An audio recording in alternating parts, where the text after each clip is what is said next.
অতি গুরুত্বপূর্ণ 5টা আমলের কথা বলবো ইনশাআল্লাহ। কয়টা আমল?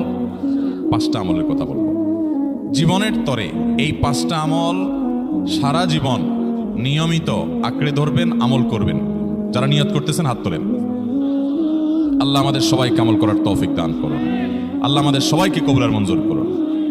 নাম্বার 1, সবচেয়ে বেশি যেটা করতে হবে পরিমাণে, জুমার দিন, জুমার রাত, বৃহস্পতিবার সন্ধ্যা থেকে নিয়ে শুক্রবার সন্ধ্যার আগ পর্যন্ত পরিমাণে সবচেয়ে বেশি করতে হবে যে আমলটা, সেটা হলো দুরূদ শরীফের আমল।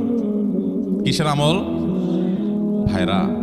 দুরূদ এমন একটা আমল, আপনি যদি শুধু দুরূদের এই আমলটাকে আঁকড়ে ধরেন, সবসময় আপনার মুখ দিয়ে দুরূদ বের হতে থাকে, পড়তে থাকেন, তো নবী করিম সাল্লাল্লাহু আলাইহি সাল্লামের ভাষ্য অনুযায়ী, তার ওয়াদা অনুযায়ী, ইদান তুকফা হাম্মুক ওয়া তুগফার যামবুক, তোমার যত পেরেশানি আছে নবী সাল্লাল্লাহু আলাইহি সাল্লাম বলেছেন এই